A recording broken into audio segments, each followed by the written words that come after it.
95, 96, 97, 98, 99 और ये 100। चलो आज का कोटा तो पूरा हुआ। अब जल्दी से बाकी के काम निपटा लेता हूँ। मुझे घर का कुछ सामान भी लाना है। बहुत कुछ है जो खत्म हो गया है, पर याद ही नहीं आ रहा कि गाड़ी की चाबी कहाँ पर रखी है। एक तो कोई भी चीज है ना टाइम पर मिलती नहीं है। ओहो जरा यहाँ तो देखो, कचरा, वो भी घर के अंदर। अब नहीं यार, ये सब क्या है? इतनी गंद फैला के रखी है। और ये बास कहाँ से आ रही है? भाई साहब जरा देखो तो सही, इन लोगों ने तो पूरे घर को ही कचरे का डब्बा बना दिया है। और यहाँ नीचे भी चारों बाजू बस कचरा ही कचरा है। यहाँ पर भी कचरा, यहाँ पर भी कचरा, यहाँ पर भी और यहाँ पर भी। इन दोनों की आज खैर नहीं। शिनचैन, चॉप, जल्दी से यहाँ पर आओ। बहुत हो गया तुम लोगों का। अरे चॉप, तुम्हें भी सुनाई दिया क्या? ये फ्रैंकलिन भैया इतने गुस्से में चिल्ला क्यों रहे हैं? तुमने कोई शरारत तो नहीं की है ना? क्योंकि आवाज से बहुत गुस्से में लग रहे हैं। अरे क्या यार, तुम भी चॉप, मैं सुबह से तुम्हारे साथ हूँ, मैंने कुछ भी नहीं किया। तो फिर ये इतना गुस्सा क्यों है? पक्का कुछ तो गड़बड़ हुई है। अरे इनका तो रोज का ही है। शिनचैन, चॉप, जल्दी आओ।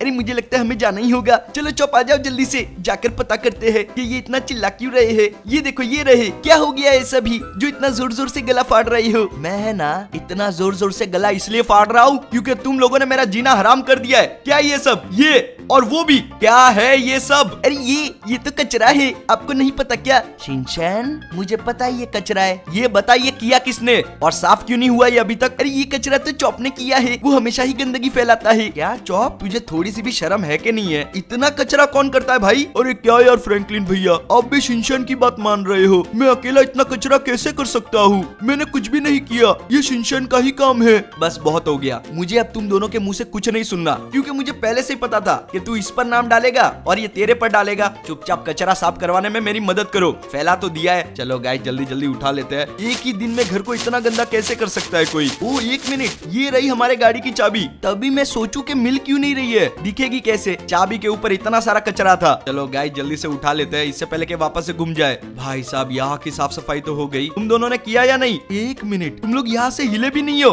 कब से कर क्या रहे हो? अरे हम तो बस देख रहे थे कि आप कितना जल्दी साफ करते हो। मुझे देखना बंद कर और खुद जाके साफ कर। अरे हाँ जा रहा हूँ। चलो चुप, जल्दी से करते हैं, इससे पहले वापस से डांट पड़ी। जल्दी से सारा कचरा उठा लेता हूँ।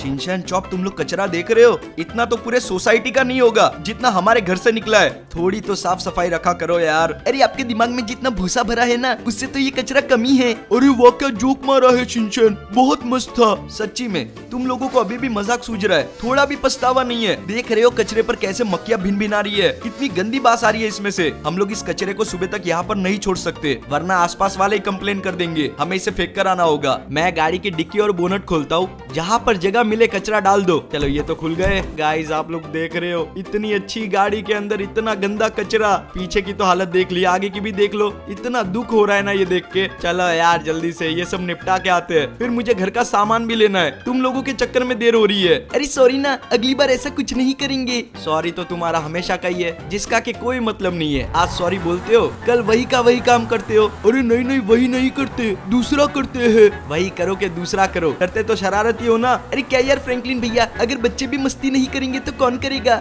मस्ती की लिमिट होनी चाहिए, तभी तो थोड़ी शांति लेने दो मुझे। अरे पहले कचरा फेंक दो, बाद में शांति लेना। हाँ ठीक है, सिखा मत। चलो गाइस, हम लोग पहुंचने ही वाले हैं। अरे सामने देखो। ओ भाई साहब, ये कौन है? इसकी तो मैं, ऐसे रास्ते में कौन खड़ा होता है? एक मिनट, माइल्स, तुम यहाँ पर क्या कर रहे हो? एक मिनट, तुम मुझे कैसे जानते हो? मैंने तो तुम्हें आज के पहले कभी देखा ही नहीं। अरे यार, क्या मजाक कर रहा है? मैं कितनी बार तुझे मिला तो हूँ, याद कर स्पाइडरमैन के साथ। स्पाइडरमैन को तो मैं जानता हूँ, पर मेरे डायमेंशन में मैं तुमसे कभी भी नहीं मिला हूँ। एक मिनट, ये क्या बकवास कर रहा है? कौन सा डायमेंशन? तेरे बोलने का मतलब क्या है? मेरा बस इतना मतलब है कि मैं तुम्हें नहीं जानता हूँ और मैं इस डायमेंशन का नहीं हूँ। मैं दूसरी जगह से आया हूँ, मुझे मदद की जरूरत है। हाँ वो तो लग ही रहा है तुम्हें देखकर। मुझे टोनी से मिलना है, वही है जो मेरी मदद कर सकता है। अरे ये देखो फ्रैंकलिन भैया, दूसरे डायमेंशन में टोनी भैया को जानते हैं, पर हमें नहीं जानते। अरे ऐसा कैसे हो सकता है? अगर उन्हें जानते हो तो हमें भी जानना चाहिए। मैंने कहा ना, मैं इससे पहले तुम लोगों से कभी नहीं मिला हूँ। तुम लोग बस इतना बता दो, क्या तुम लोग टोनी को जानते हो? हाँ जानता तो हूँ, पर इतना तो बता दे कि तेरी ये हालत हुई कैसे और तू इस डायमेंशन में पहुंचा कैसे? देखो मेरे पास इतना वक्त नहीं है और ना ही ताकत कि मैं तुमको भी यहाँ पर सब कुछ बताऊँ और जाके वहाँ टोनी को भी, तुम्हें भी जो भी सुनना है वहाँ पर सुन लेना। अच्छा ठीक है, आजा फिर, आके गाड़ी में बैठ जा। क्या मुसीबत है यार? अरे फ्रैंकलिन भैया, भी मैं कहाँ पर बैठूंगा? क्या कहाँ पर? ऊपर चॉप के साथ। अरे यार वैसे भी यहाँ पर जगह कम थी। तो चॉप तू ही मुझे बता दे कि मैं क्या करूँ। शिनचैन ईशान को यहीं पर छोड़ के चला जाऊं? अरे नहीं नहीं, अरे क्या यार चुप, तुम भी एक दिन मैनेज कर लो ना।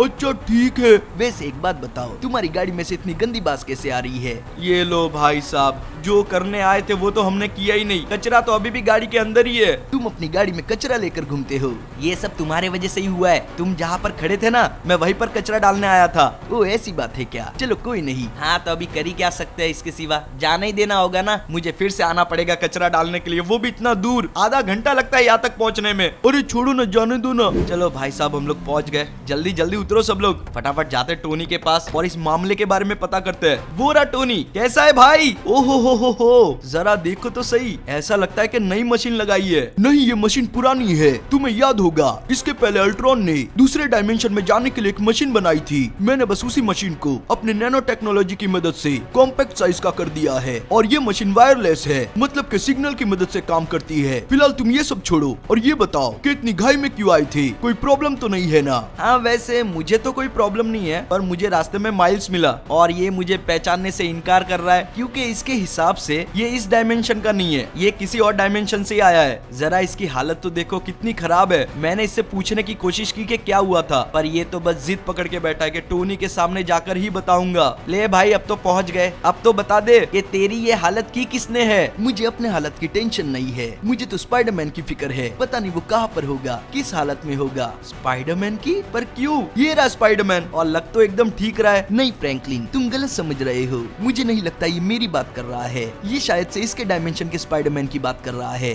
अबे यार ये सब क्या कंफ्यूजन है। माइल्स तू भाई ये सब जल्दी से जल्दी क्लियर कर, मेरा दिमाग नहीं चल रहा है। क्या हुआ था तेरे साथ, किसने ये सब किया, और स्पाइडरमैन कहाँ पर है? मैं बस तुम्हें यही बताने वाला था, तुम खुद ही बीच में बोल रहे हो। दरअसल मेरे पापा एक पुलिस ऑफिसर है और स्पाइडरमैन ने उनकी बहुत सारे क्रिमिनल्स को पकड़ने में मदद की है, जिसके वजह से उन दोनों की बहुत बनती है। और ऐसे ही स्पाइडरमैन को मेरे बारे में पता चला था। फिर एक दिन मैं उससे मिला और हम दोनों में दोस्ती हो गई, पर ना उसे पता था कि मैं स्पाइडरमैन हूँ, ना मुझे पता था कि वो स्पाइडरमैन है। और उन दिनों ही पीटर पार्कर मतलब कि स्पाइडरमैन की नई नई जॉब लगी थी डॉक्टर ऑक्टेवियस के यहाँ पर। वो लोग किसी तो नए प्रोजेक्ट पर काम कर रहे थे जो कि बहुत अलग होने वाला था। एक मिनट, तुम कहीं डॉक्टर ऑक्टोपस की तो बात नहीं कर रहे? वो बहुत ही खतरनाक है। ये क्या बोल रहे हो तुम? इसका मतलब इस डायमेंशन में भी डॉक्टर ऑक्टोपस है? मुझे लगा था वो बस हमारे डायमेंशन में है। जिस डायमेंशन में स्पाइडरमैन है वहाँ पर डॉक्टर ऑक्टोपस होगा ही होगा, शायद उसका वेरिएंट अलग हो। हाँ मैं वही समझाने की तो कोशिश कर रहा था, अगर तुम टोनी को जानते हो, स्पाइडरमैन को जानते हो, तो हमारा भी तो कोई ना कोई वेरिएंट होगा वहाँ पर, हमें कैसे नहीं जानते? फिर शायद मैं तुम लोगों से अभी तक मिला नहीं होऊंगा वहाँ पर अब मुझे मेरी बात पूरी करने दो। धीरे धीरे कर मैं और पीटर बहुत अच्छे दोस्त बन गए। हम लोग साथ में कॉलेज जाते, घूमते फिरते साथ में थे, यहाँ तक कि वो अपने प्रोजेक्ट की भी बात मुझसे शेयर करने लगा था। जितना उसने मुझे बताया था, वो जिस चीज पर काम कर रहे हैं वो हथियार जैसी कोई चीज है, पर वो अच्छे कामों में यूज होगी। जितना टाइम वो मेरे साथ नहीं रहता था, उससे कई गुना ज्यादा टाइम वो लैब में स्पेंड करता था डॉक्टर ऑक्टेवियस के साथ। उनका ये प्रोजेक्ट कई हफ्तों तक चला, पर उसका कोई रिजल्ट ही नहीं निकला और वो दोनों के दोनों जिद्दी थे। न ऑक्टेवियस मानने को तैयार था, न ही पीटर। वो दिन रात उसी में घुसा रहता। पर एक दिन जब उन्हें इस चीज का सॉल्यूशन नहीं मिला, तो उन लोगों ने सोचा कि थोड़ा ब्रेक लेना चाहिए। डॉक्टर ने पीटर से कहा कि हम 2 हफ्ते का ब्रेक लेंगे, तब तक तुम भी थोड़ा आराम कर लो और मैं भी कर लेता हूँ। ऐसा कहकर वो वहाँ से चले गए और पीटर को सब कुछ बंद कर जाने के लिए कहा। उनका ये जो प्रोजेक्ट था वो बिल्कुल ही इल्लीगल था, क्योंकि ये एक हथियार है और इन्होंने इस चीज के बारे में किसी को भी इन्फॉर्म नहीं किया था। आखिर में जिस चीज का डर था वही हो गई। साइंस एंड टेक्नोलॉजी डिपार्टमेंट के हेड का डॉक्टर ऑक्टेवियस के पास फोन आता है, क्योंकि उन्हें शक हो गया था कि उस लैब में कुछ तो गलत हो रहा है। उन्होंने डॉक्टर को 2 दिन की मोहलत दी और कहा कि उसके बाद हम लोग आके इन्वेस्टिगेशन करेंगे, अगर हमें कुछ गड़बड़ मिली तो हम लैब को सीज कर देंगे। ऑक्टेवियस ने उन्हें बहुत समझाने की कोशिश की, पर वो लोग मानने को रेडी ही नहीं थे, क्योंकि अगर ये प्रोजेक्ट इन्वेस्टिगेशन डिपार्टमेंट के हाथ में आ गया, ऑक्टेवियस को जेल भी हो सकती है।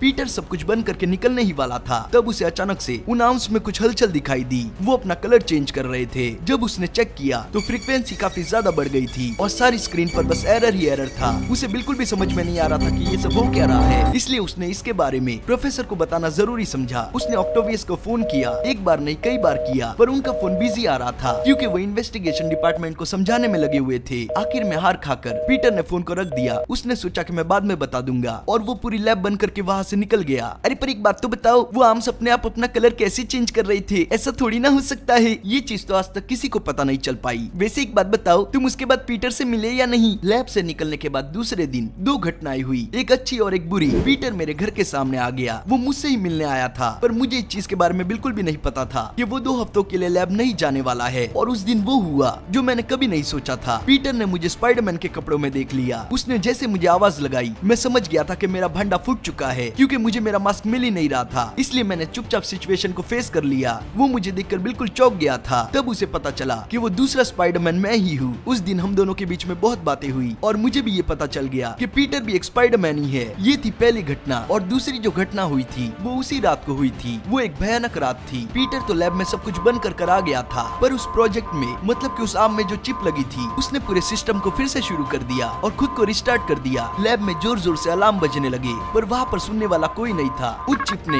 अपना 100% डाटा डाउनलोड कर लिया, पर ये उस तरीके से नहीं हो रहा था जैसा कि डॉक्टर और पीटर ने सोचा था। ये कुछ और ही था। क्या बात कर रहा है? अब ये चीज खतरनाक होते जा रही है, क्योंकि वो जो प्रोजेक्ट है, मतलब कि वो आर्म्स, उनके पास तो उस टाइम पर कोई था ही नहीं। ये क्या किसी भूत वूत ने किया है क्या? अरे भूत का नाम मत लो, मुझे डर लगता है। नहीं, ये किसी भूत का काम नहीं है। उस प्रोजेक्ट में ही कुछ गड़बड़ थी। अच्छा ठीक है, चलो एक बात बताओ, इन सब के दौरान ऑक्टेवियस कहाँ पर था? पीटर के साथ साथ डॉक्टर ने भी 2 हफ्ते की छुट्टी ली थी, पर उसे इन्वेस्टिगेशन की चिंता इतनी ज्यादा खाई जा रही थी कि वो दूसरी रात को ही सीधा लैब में चला गया। वो प्रोजेक्ट पूरा भी नहीं हुआ था, पर वो उसे ट्राई करने वाले थे, जो कि बहुत ज्यादा रिस्की और खतरनाक था। डॉक्टर ने वहाँ पर जाकर देखा कि ये मशीन तो पहले से चालू है। उन्हें लगा कि ये काम पीटर ने किया होगा या पीटर से ये चालू रह गई होगी, पर उन्हें ये बिल्कुल भी नहीं पता था कि ये सब अपने आप हो रहा है। उन्होंने उन आर्म्स को उस चिप की मदद से खुद में कनेक्ट कर लिया ताकि वो इसे ट्राई कर सके और इन्वेस्टिगेशन डिपार्टमेंट से जो आने वाला है उसे ये प्रूव कर सके कि ये बिल्कुल सेफ है। पर कुछ ही देर बाद वो चारों आर्म्स प्रोफेसर को जकड़ने लगे, उनके अंदर धंसने लगे। ये चीज उनसे बिल्कुल भी बर्दाश्त नहीं हुई। वो आर्म को हटा ही नहीं पा रहे थे और थोड़ी देर बाद उन्हें बहुत जोर जोर के झटके लगने लगे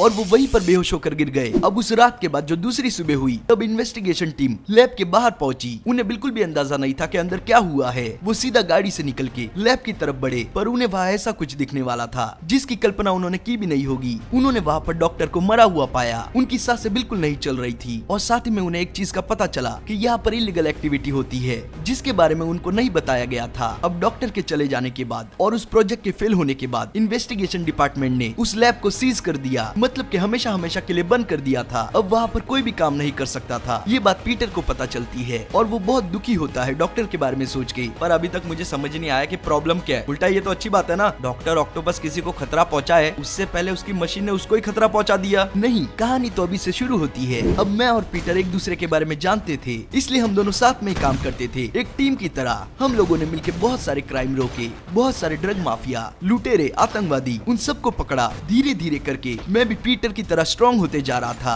अब मैं बिल्कुल भी उसके टक्कर का था। हम दोनों का कोई तोड़ नहीं था।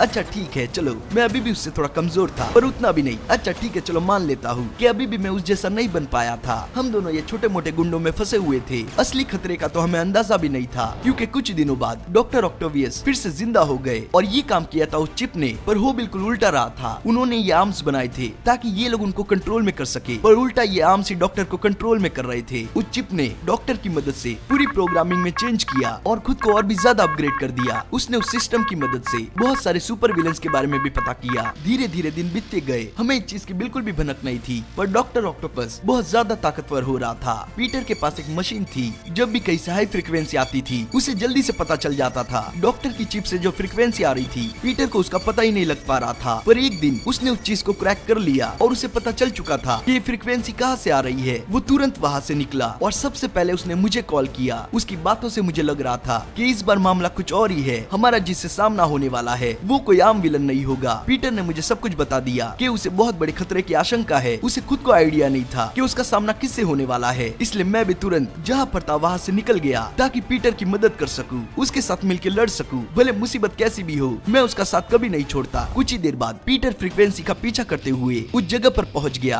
पर वहाँ पर जाके उसने जो देखा वो हक्का बक्का रह गया। उसे पता चला वो जिसे ढूंढ रहा था वो तो डॉक्टर ऑक्टेवियस है, जो कि अभी जिंदा है, क्योंकि उसके हिसाब से तो वो मर गए थे। उनकी शक्ल देख के वो बिल्कुल पागल सा हो गया था। वाह स्पाइडरमैन, आखिरकार तुम मेरे सामने आ ही गए। आज फाइनली मैं तुम्हें भी मार दूंगा। डॉक्टर ऑक्टेवियस, ये आप क्या बोल रहे हो? क्या हाल बना दिया है खुद का? एक मिनट, तुम मुझे जानते हो? हम पहले भी कहीं पर मिल चुके हैं क्या? अब मैं इन्हें कैसे बताऊं कि मैं इन्हें जानता हूँ? देखिए डॉक्टर, मैं एक ही बात कहूंगा, ये सब अभी रोक दो, ये हमारे लिए अच्छा नहीं है। अब तुम मुझे सिखाएगा? तूने आज तक जिनका सामना किया है वो सब कमजोर थे, मुझे उनके जैसा मत समझना। उल्टा तुम मेरे सामने पिद्दी हो, हमारा कोई मुकाबला नहीं। और वो तुम्हें आज पता चल जाएगा। तुम चाहो तो मेरी टीम ज्वाइन कर सकते हो। मैं बुराई का साथ कभी नहीं दूंगा। तो फिर जाओ यहाँ से, ऐसे नहीं तो वैसे तुम मेरा साथ जरूर दोगे, भले तुम्हारी मर्जी हो या ना हो। मुझे मेरे स्पाइडर सेंस से पता लग चुका था कि गड़बड़ कुछ ज्यादा ही बड़ी है। जब मैं वहाँ पर पहुँचा तो मैंने देखा कि एक ऑक्टोपस जैसे हाथ वाला साइंटिस्ट सामने खड़ा है और हमारा स्पाइडरमैन मतलब कि पीटर वहाँ नीचे लेटा हुआ था। मेरी कुछ ही देर पहले पीटर से बात हुई थी। मुझे नहीं लगता उसे पहुंचे ज्यादा टाइम हुआ होगा और इसकी ये हालत है। वाह वाह वाह, एक स्पाइडरमैन गया नहीं कि दूसरा आ गया। और कितने स्पाइडरमैन है यहाँ पर। तुम जो कोई भी हो मेरे दोस्त को छोड़ दो, वरना इसका अंजाम बहुत बुरा होगा। मैं तुम्हें आखिरी चेतावनी दे रहा हूँ, जहाँ से आए हो वहीं पर लौट जाओ, वरना इसका हश्र अच्छा नहीं होगा। मैंने अपनी जिंदगी में तुम जैसे कई बच्चे देखे हैं। तुम में बस जवानी का जोश है, तुम्हें अंदाजा भी नहीं कि असली पावर क्या होती है। पर कोई बात नहीं, जैसे इस स्पाइडरमैन को पता चला था वैसे तुम्हें भी चलेगा। मुझे अकेले को स्पाइडरमैन को हराने को 2 मिनट भी नहीं लगे। पर अभी तुम जानते नहीं हो, मेरी पूरी टीम मेरे साथ है। जरा अपने पीछे देखो। जैसे उसने मुझे पीछे देखने के लिए कहा, मैं समझ गया था कि मैं प्रॉब्लम को जितनी बड़ी समझ रहा हूँ वो उससे भी कई गुना ज्यादा बड़ी है। मुझे वहाँ पर 3 सुपर विलन दिखे, स्कॉर्पियो, वेनम और द स्पॉट। स्पॉट पहले से ही मेरा बहुत बड़ा दुश्मन है और वो बहुत खतरनाक भी है, क्योंकि वो अपने बॉडी में लगे स्पॉट से अलग अलग डायमेंशन में जाने का रास्ता खोल सकता है। मैं वहाँ पर समझ गया था कि यहाँ पर कोई बहुत बड़ा गेम होने वाला है, क्योंकि जब स्पाइडरमैन ही नहीं ठीक पाया तो मैं क्या चीज हूँ। मैं बस वहाँ पर खड़े खड़े देखता रहा और कुछ ही देर में जो मैंने सोचा था वही होने वाला था। डॉक्टर ऑक्टोपस ने पीछे से मुझ पर वार किया और मुझे भी पीटर की तरह बेहोश कर दिया। कुछ ही देर बाद मेरी आंख तो खुल गई। मैंने वहाँ पर देखा स्पॉट ने बहुत सारे डायमेंशन में जाने के रास्ते खोल दिए हैं और हमारा स्पाइडरमैन वेनम के सिम्बियोट के बीच में फंसा हुआ था। मुझे लगा था वो हम दोनों को मार देंगे, पर वो लोग कुछ और ही सोच रहे थे। अचानक से वेनम मेरे बाजू से गया और उसने स्पाइडरमैन को खुद के अंदर खींचने की कोशिश की और धीरे धीरे करके वो उसमें कामयाब भी हो गया। अब वही होने वाला था जो कि इन लोगों ने सोचा था। हमारा पीटर मतलब कि स्पाइडरमैन वेनम के चंगुल में आ गया था और न चाहते हुए भी वो अब डॉक्टर ऑक्टोपस की टीम का हिस्सा है। वेनम पीटर को लेके तुरंत वहाँ से निकल गया, क्योंकि उसे पता था कि इस डायमेंशन में मैं कभी न कभी पीटर को उसके चंगुल से निकाल दूंगा। इसलिए वो स्पॉट के बनाए हुए डायमेंशन में से एक डायमेंशन में घुस गया। अब मुझे नहीं पता वो कहाँ पर गया है, पर उसके ठीक बाद स्पॉट और स्कॉर्पियो दोनों ही अलग अलग डायमेंशन में चले गए। पर ऑक्टोपस अभी भी वहीं पर था, क्योंकि ये जगह अब उसके लिए बिल्कुल भी सेफ है। उसके जो 2 सबसे बड़े दुश्मन हो सकते थे, मतलब कि मैं और स्पाइडरमैन, उसने हम दोनों को ही पराजित कर दिया था। अब वो बिल्कुल भी फ्री था। कुछ घंटों बाद जब मुझ में उठने की हिम्मत आई, तब मैंने देखा कि वहाँ पर ना तो स्पाइडरमैन था और ना ही कोई सुपर विलन। इसलिए बिना कुछ सोचे समझे मैं भी स्पॉट के बनाए हुए डायमेंशन में से एक डायमेंशन में घुस गया और आके गिरा सीधा यहाँ पर, मतलब कि उस कचरे के डब्बे के वहाँ। और उसके बाद फिर तुम मुझे मिले। ओ भाई साहब, तो ये सीन है। फिर तो यार हमें कुछ करना होगा। स्पाइडरमैन को हमारी मदद की जरूरत है, पता नहीं वो किस हाल में होगा। इसीलिए मुझे टोनी की मदद चाहिए। मुझे पता है कि टोनी कुछ कर सकता है, क्योंकि मुझे तो खुद को ये भी नहीं पता कि मैं किस डायमेंशन में हूँ। टोनी ये बिल्कुल सही बोल रहा है,